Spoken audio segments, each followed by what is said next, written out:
i-cut nyo na to. Alam nyo ba kung ano ang love language ng partner ninyo? Eh bakit nga ba kailangan maintindihan, babe? Ang pinaka-unang-una ko, kung ano yung kulelat sa kanya, yun ang pinaka-unang-una sa akin. Hindi siya nalinis ng bahay. So sabi ko, bakit ba ito linis ng linis? Kakamap ng map ulit. Pero ako di umikot ng umikot dito sa bahay ko. Ano, basta kung may makita siya buting-ting. Girl, kung gaano ka mapapagod makipagkwentuhan sa kanya kasi mag-gesture siya. Girl! Alam mo, kahit wala yan, mabubuhay yan. So ano pa pala silbi ko? Ba't pa ako nandito? Parang saan nag-madre ka? Ano ko na mabuhat ka talaga. Ako lagi yung nangangalapit. Totoo naman yun. Nung time na yun. Hindi na ngayon. 20k a month lang. Hindi naman mamasukan. Kapit-bahay, linisin yung bahay ng kapit-bahay namin. Mapaparamdam siya, mahal na mahal talaga ako asawa. Kasi talagang Sabi niya, ganyan kasarap yung pagmamahal ko sa'yo. Sabi ko, wow, ganun pala!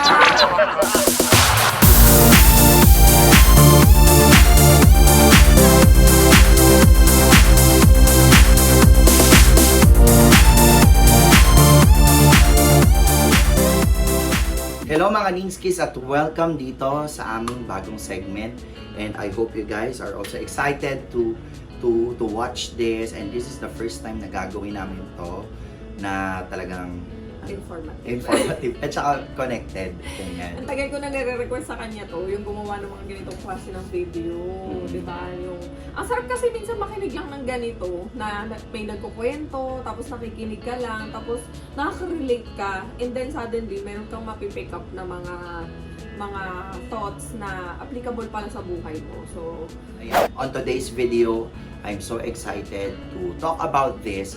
And itong video na to is intended for all, not just for couples, not just for magjowa, but everybody who are also interested in knowing people. Kasi itong topic na to is really close to our hearts dahil nung naintindihan namin pareho itong topic na to, doon namin mas naintindihan yung isa't isa and also those people around us. We are not professionals, by the way. We are just speaking from our experiences. Kaya kung ano man yung makukuha nyo dito, this is just our opinion and our thoughts personal experience. So you may take it or you may not take it. It's up to you. Take it as a grain of salt, whatever it is. Basta kung may mapulot kayo, for sure kung may mapulot kayo, pulutin ninyo. Kung ayaw, i-cut nyo na to. So today, our topic is, do you know, alam nyo ba kung ano ang love language ng partner ninyo at love language ng inyong mga friends and people around you? If you don't know the love language of your partner, then this is for you. Actually, nalaman ko tong love language na to tagal-tagal na rin eh. I'm quite familiar with this one, but hindi ko to, kahit alam ko, mas ngayon ko lang siya mas deeper na naintindihan nung medyo kami, munti ka na kami magkahiwalay ni Nins, no, lately lang, but from that span of time, we were able to realize a lot of things from each other and from ourselves, no. So, bigay natin sa kanila kung ano muna ang love languages. Ayan. the 5 basic love languages are service, gifts, affirmation, quality time, and touch. Yes, bakit nga ba kailangan maintindihan, babe? Bakit? Kasi if you are not aware with the love language you have or your partner has, hindi mo siya ma-appreciate. Paano mo siya, di ba? Parang ikaw effort ka ng effort. Tapos hindi ko man lang mapansin yung effort mo kasi sa akin it doesn't, kumbaga hindi bilang sa akin. Walang bilang sa akin yan. And then ako, kahit anong pagkapagod ko or pag-e-effort ko, maiparamdam sa yung pagmamahal ko in my own way, kiber lang din sa'yo. So, mababad trip ako. Parang sa akin, ano ba ito, manhid naman nito? Parang effort na ako, pero sa kanya, walang dating. So, doon nagkakaroon ng miscommunication and misunderstanding sometimes. Ibibigay ko muna sa kanila ang aking top 5 love languages from the priority to the least of my priority. Top of my list is the language of touch. Second is the language of affirmation. Third is the language of quality time, the language of gifts, and the language of service. Yan yung pinaka-list sa akin. So, si Nins naman. Okay. Sa akin, ang pinaka-unang-una ko, kung ano yung kulelat sa kanya, yun ang pinaka-unang-una sa akin, service. Pangalawa sa akin is yung quality time. Pangatlo, affirmation. And then gifts. Tapos touch.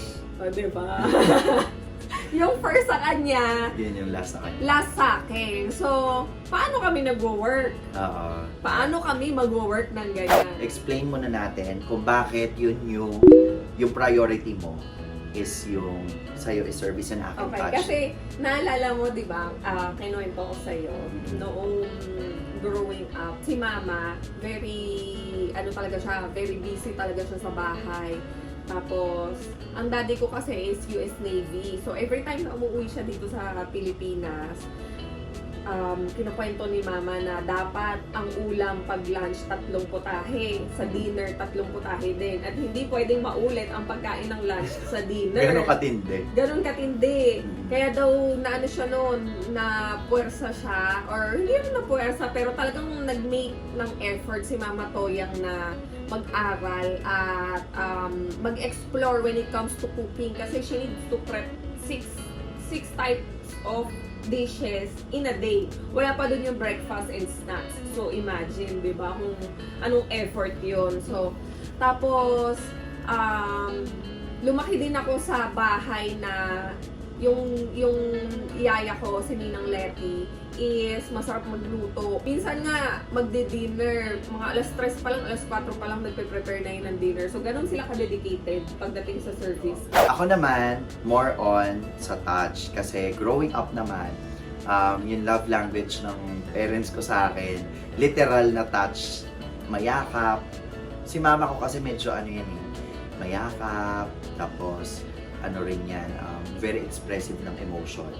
So, literal din na touch din siya pag galit. Kasi lahat ng mga lumilipad, lahat ng mga lumilipad, lilipad talaga. So ako, when it comes to touch, very vocal ako dyan, especially kahit hindi kay Nina, kahit sa mga friends ko or people around me, I always do for friends, ganyan. Minsan maganyan din ako, tapos pag natutuwa ako, ganyan sa ulo, kay Sky. Pagtawa ng tao na mamalo. Namamalo, ganyan, pag gano'n sobrang... Oo, yung...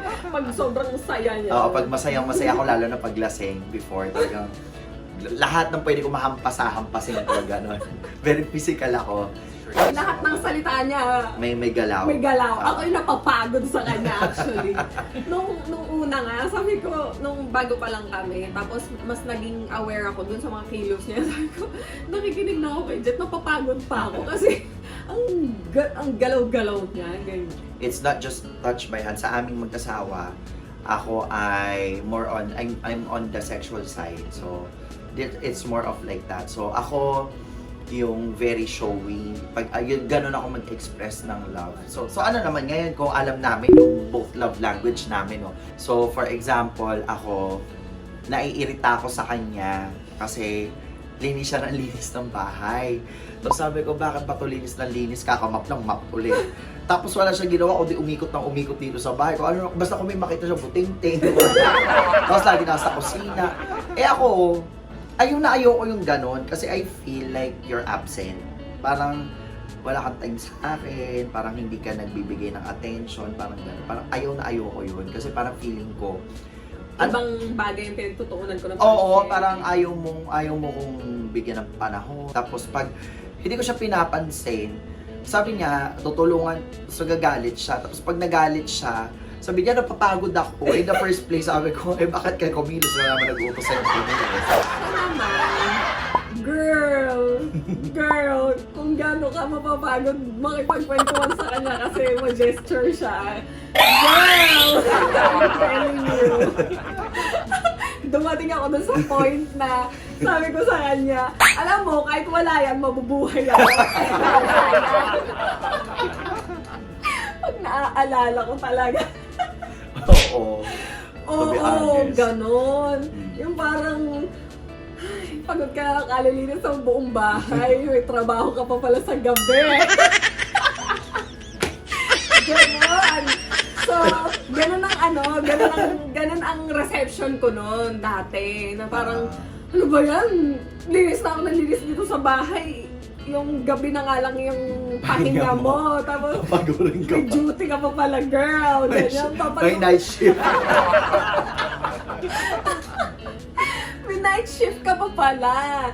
Well, di ba, okay lang naman yun kasi mag-asawa kayo eh. Pero hindi ko masabayan yung ano niya, yung ano niya Language doon, ko. yung language niya, hindi ko masabayan. Pero ang reception ko naman doon, nung sinabi niya sa akin na parang, mabubuhay ako kahit wala niya. Sabi ko sa sarili ko, so ano pa palang silbi ko? Ba't pa ako nandito? Parang gano'n. Pero the time na yon, hindi ko talaga siya naisip as gano'n ha. Lately ko lang na-realize yun. Parang sinet aside ko lang siya for a time, pero may effect pala siya sa akin. Kasi parang, lately ko lang na-realize, nung pagkapanggit pala niya yon, I felt na parang, hala, so, para saan ako? Parang gano'n, bakit ako nandito? Anong purpose ko? Parang gano'n. Nung nagkukwentuhan na lang kami, kasi na-figure out na namin yan eh, na-realize namin. Kaya sabi niya, ba't ka pala nag-asawa? Sabi ka pala nag-asawa. Oo. Sana nag-madre ka, ano mo na mabuhat ka palang ganyan. Ano mo, saan toon na gano'n lang. So, alam mo yon. Tapos parang ang dating sa akin kasi is parang na-dismiss ako at that time. So, Importante yan, yung mga emotions na kalakip ng mga sitwasyon. oo, kasi I felt dismissed. So, tapos ayoko rin yung feeling na ako yung nangihingi. So, parang pag may mga ganon, yung as time, as intimate, ganyan, ako lagi yung nangangalapit. Totoo naman yun. Nung time na yun. Hindi na ngayon. Nung noon, grabe talaga. Parang ako yung parang kulang na lang mamalimos ako. Ganon yung feeling ko. So parang ang pakiramdam ko nung that time, why would I have to ask? Na parang, di mo ba nakikita ako? Parang ganon. Parang naawa ako sa sarili ko at some point. But then, I would have to project it to somewhere else like work. So at a point na parang, sige, work na lang. Para mawala or para kumbaga parang magkaroon ako ng, sa isip ko siguro, hindi ko alam no, pero parang magkaroon ako ng purpose sa mga bagay-bagay. Ano kasi yan eh, yan yung sa service naman niya. Ay, naku. So, pag hindi kita napapansin doon sa area mo, Oo. ano naman ang nararamdaman? Ako, busit ako sa kanya pag minamadali niya ako maglinis. Pag nagba-vacuum ako, nagmamap ako. Tapos sabi niya, naglilinis ka na naman, ganyan. Parang, may dumi kaya ako nalilinis eh. Diba? Tapos, naiinis ako pag minamadali niya ako, pag naglilinis ako, or palagi niyang pinapansin yung mga ginagawa ko na service dito sa bahay. So, alam nyo na ha, 20K a month lang. Pwede naman masubukan. So, ito na nga. So, anong pangyayari? Okay, so, nung hindi pa namin alam to, so nagkakaroon kami ng conflict. Kasi, whatever she does for me, parang hindi ko siya maramdaman. So, I don't feel na I'm as important. Or, I wouldn't say na hindi mo ako mahal. Alam ko namang mahal mo ko, pero hindi ko makita or hindi ko ganun maramdaman yung love mo. Kumbaga parang sa paningin ko, parang kulang. Parang ganun. Kasi nga, hindi ko nga nakikita. Iba nga kasi yung paningin ko sa ginagawa niya. So, wala akong idea dyan sa mga love language. And then, sa kanya naman, nakikita lang niya ako. Which I agree. Kasi kung gano'n yung pakiramdam niya, tuwing nakikita niya akong busy-busy dito sa bahay at nag-aasikaso sa kanila, naglilinis. Ako naman ganun din. Na parang, okay, wife duty. Ma-appreciate niya lang ako dun sa part na yon, dun sa pangangailangan niya bilang lalaki. So, sabi ko, talagang hindi kami magkakasundo pag ganun. Nung hindi ko pa naintindihan yung love language, I was very strict with what I feel or what I would want to receive from people. So, ang tendency kasi ng tao, pag hindi mo nare-receive yung love language na gusto mo, ang magiging label mo doon sa mga tao sa paligid mo is, it's either hindi ka mahal, or hindi sila unappreciated ka, or hindi sila mahalaga sa'yo, or you're undervalued. Not just sa mag-asawa, even sa mga friends or even to your kids. May mga reception yung mga kids ninyo na pag, lalo na yung mga bata, na pag hindi nila nakita yung gusto nilang love language, they would think, hala, hindi ako mahal ng mama ko. So sometimes kids, halimbawa, gusto nila quality time, no? Gusto nila yung quality time with their parents. Kaso nga nag-work yung parents nila, diba? So especially kung single mom ka. So yung parents, kung ang parent na to, ang love language niya is gifts. Yun yung paraan niya para magbigay ng pagmamahal. Pero yung bata, hindi niya nakakita yung pagbibigay ng regalo as a form of love. Kasi nga, ang gustong expectation ng bata is quality time. So, malilabel na kagad yung nanay as parang walang kwentang magulang. Kasi anong pakialam ko? Bakit may mga regalo? Hindi ko naman kailangan ng material things or regalo. Pero ang ginagawa ng bata, then, is dismissing the love that the parent is giving. And then the parent also is dismissing the love that the children would want to get. Kasi yung quality time ang hanap niya, pero ang binibigay niyo is the other thing, no? So, ganun din sa mag-asawa. So, meron akong love language that I would want to get, and siya rin may ganon na love language that she would want to get, pero hindi niya yun makuha sa akin. So, pangit na tuloy yung pag-label namin sa isa't isa, at the same time, pag hindi pa kayo nagko-communicate, mas lalong nagiging problema at mas lalong nagiging mas komplikado yung mga bagay. It would become, kakaroon ka ng resentment with each other. Pag nagkaroon na kayo ng resentment, doon na lumalalim na nagkakaroon na nagdidrift ng partner, which is exactly what happened to us. Pero hindi pa rin talaga yun yung rason ng paghihiwalay namin, ha? Mind you, ha? Ano pa lang to? Ito yung isa pa lang to sa pinakamalalim na issue na natakil namin on our relationship. Paano nga ba ninyo masusort out to as a couple or even with your parents or your kids or your friends? How would you sort this out? Ayun, I can really relate to that. Yung sinabi ni Jet na yung love language between daughter and mother, or yung anak sa magulang. Kasi it happened to me nung bata ako, na lately ko lang din na intindihan bakit ang pinaka tumatatak sa akin is yung hindi ako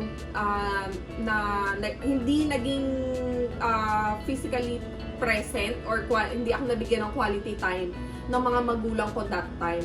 Na it happens sa paningin ng mga kapatid ko kay Kuya Victor, na they give all the love that they can give to me. At saka yung attention nasa iyo. Oo, at ang attention daw nasa akin. So, nagtataka sila at nagtataka din ako, bakit ganon?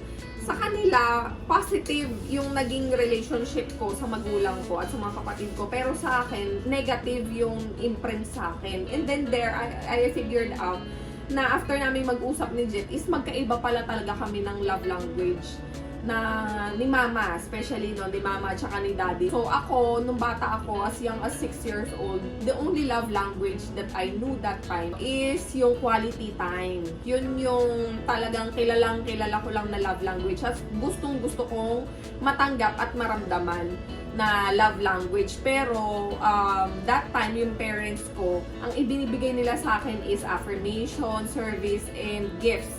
So sa akin, ang receive ko noon, hindi nila ako mahal. Kasi hindi ko kilala yan eh. Hindi ko kilalang love language yung gift, yung service, and yung touch. Ang kilala kong language is quality time. So yan yung hindi nyo naibigay sa akin. Kaya hindi ako nagkaroon ng love. Yun ang reception ko as a kid.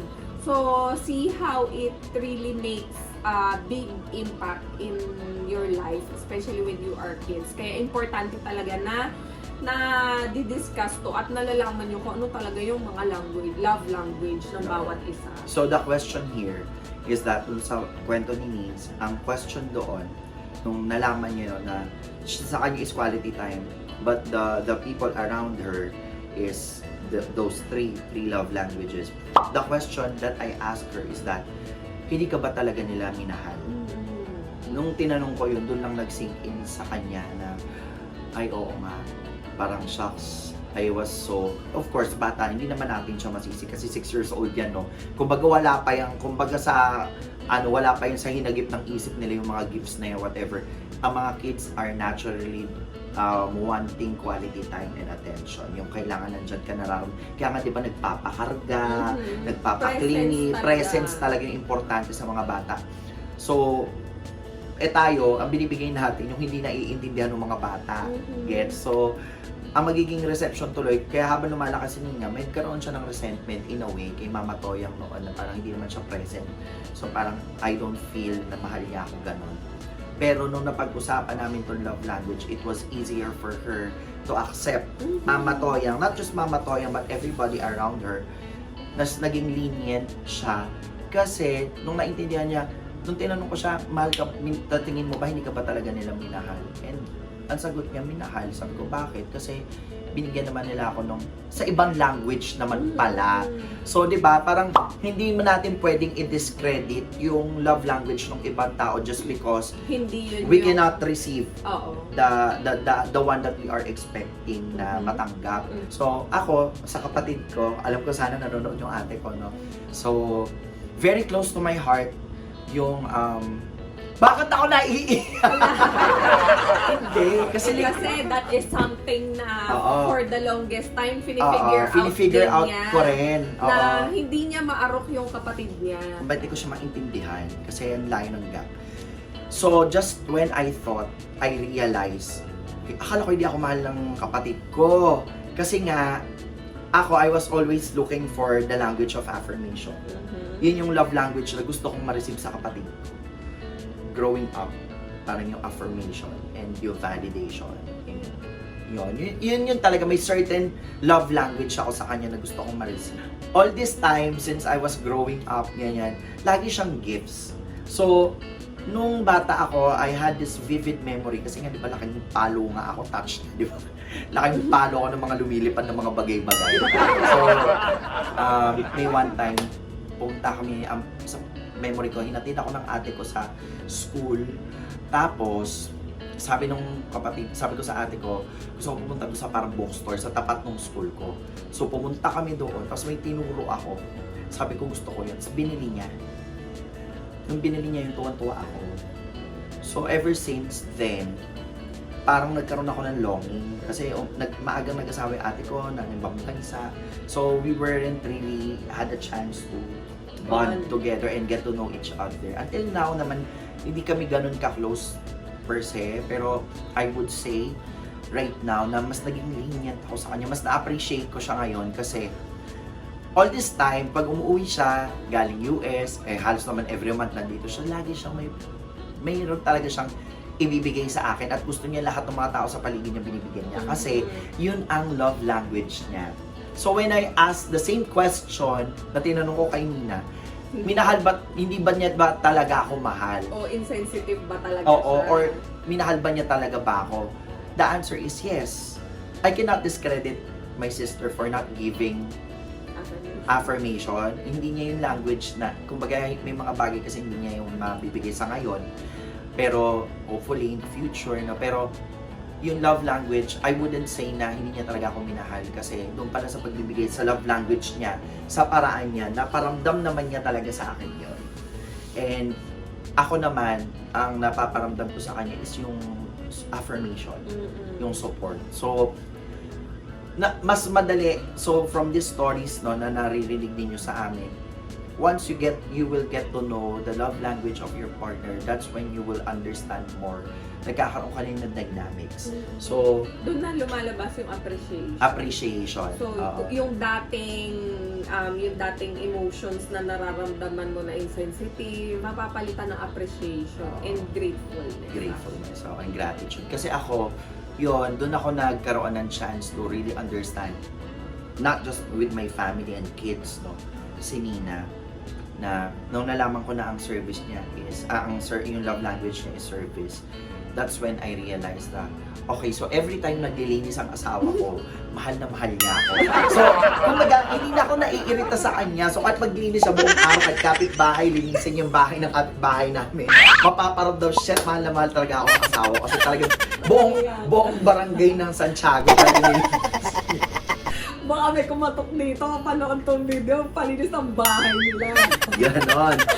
So, ganon yung naging reception ko kay Nins. At the same time, ikaw, Ako naman, pagdating sa kanya, sabi niya, natawa kasi ko, ito funny story lang kung paano ko na-appreciate and talagang naramdaman yung pagmamahal niya sa akin kasi it was that night, during our intimate time, na sabi niya, ganyan kasarap yung pagmamahal ko sa'yo. Sabi ko, wow, ganun pala.